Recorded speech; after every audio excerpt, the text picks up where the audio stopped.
May you use the time that you need. Thank you, Chairperson. Chair. No, but Chair, I think you are unfair to us as members of this committee. One, we have been obeying to your directives. Yeah, when you say a member must stop speaking, we have been stopping without questioning your decisions. That's number one. Number two, Honorable Sauls has spoken more than all of us here, for more than all of us. Despite the fact that he arrived late, yes, there was an apology. He arrived late, and it was not for the first time he arrives late. And then he comes here and want to dispute your directives. I think we are setting a wrong precedent if you allow Honorable Sauls to continue despite the directive that you have given. He has been given a lot of time, and in his time he made motivations, he read scriptures, he preached and so on, instead of asking questions. And now he still wants to ask more questions because we're going to demand the same privilege in our turn when we come back. And this committee will be nothing but a circus. It will be reduced to a circus. So, Chair, I don't agree with you when you want to allow Honorable Sauls to do what he's doing. Let me tell you one thing. When the day is at this age, I no longer have anything to lose. That is my attitude. The productive hours of the day are gone. So whatever amount of time you need, honorable members, I'm going to give you. Because my understanding is that we work as a collective. And even before you look at the chair, what the chair does, you must look at your fellow honorable members. If we allocate your time to speak, and then one of you speaks for 3 minutes, one speaks for 5 minutes, one speaks for 6 minutes, 7 minutes, it must be the norm. But if one of you is going to speak for almost an hour, and you don't want to raise those matters with your fellow member, you want to raise it with the chair, you are being unfair on the chairperson. I give you a chance, Honorable Nomvalo, to address Honorable Sauls if you have issues with him, not me. It's not me speaking. It's him who wants to speak. Address him. I give you time to address him. No, Chair, it's going to degenerate to a dialogue. Honorable Sauls must know what is right and what is wrong. You are the chair. Yeah, tell him. And I'm addressing him through you. Yes. That is a principle. Yes. I can't be addressing him directly because it's going to degenerate. So I'm trying to maintain the decorum, Chairperson. What Honorable Sauls is doing is wrong. He must stop it. Okay. What is your response, Honorable Sauls? Honorable Chair, firstly, I was not late.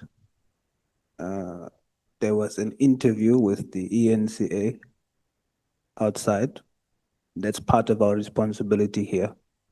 So I was not late. That's number one. Two, Chairperson, you did not allocate time. Every time you do allocate time, I keep to my time. Honorable Nomvalo didn't have 5,000 questions. He didn't have a scripture. He didn't have a motivational speech. So he finished in the time that he wanted to finish. Myself, I do have questions, more than one. I do have a scripture. I do have a motivational speech. And if a time bracket was not allocated, I'm not wrong in assuming that what happened yesterday can happen today. But seeing that Chair says, no, I should end, I am now asking for 15 minutes. I have not done anything wrong. And so I can do what I want in my time. If Honorable Nomvalo has a problem with me being me, my faith, making that part of my time, that's his problem. I won't stop. Honorable Skosana, your hand is up. Chair, for the sake of time, I guess we need to respect what you were doing to all of us here. You know, you never negotiated with anyone. When you say stop, stop, and that's it. Whether I want to have another 2 minutes, you were not benevolent when it comes to that. Let's continue like that, Chair. Thank you. But the process of that, Chair, was you have an allocated time and then you say stop at that allocated time. In this instance, there wasn't an allocated time. You Chief must Whip, just be clear about that. I was not disrespectful to the Chair. Chief Whip. No, Chair, can I make a suggestion in terms of how we should deal with that concern? Maybe let me qualify my suggestion by saying that I was not around yesterday. As a consequence of which I was not very familiar with how the proceedings were handled yesterday.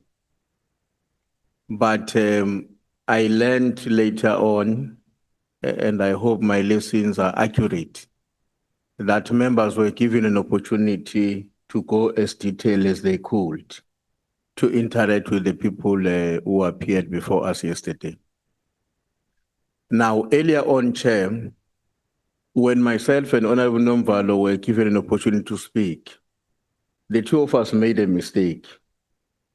But we agreed that the mistake we committed, I think Honorable Matthias is in the same boat as us.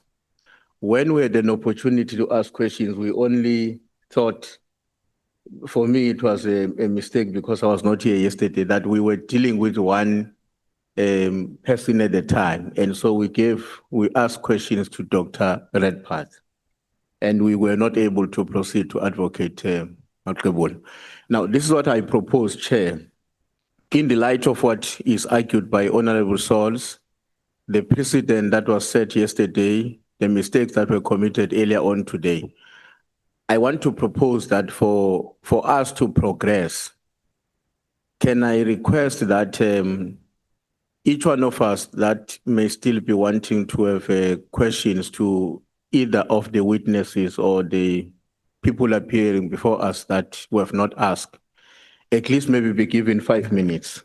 I want to propose that rather than getting 15 minutes and more, maybe just to be given 5 to 10 minutes, each one of us. We don't have to exhaust it, but in an event where one has got questions that will take up to 10 minutes, we take that as a compromise, Chair, because I'm afraid if we don't agree on any way to handle the current impasse, we might have a meeting degenerating for another half an hour, which would not be in the interest of the public. Thanks. Okay, can I check before I make that decision? Can I check how many of you want to speak?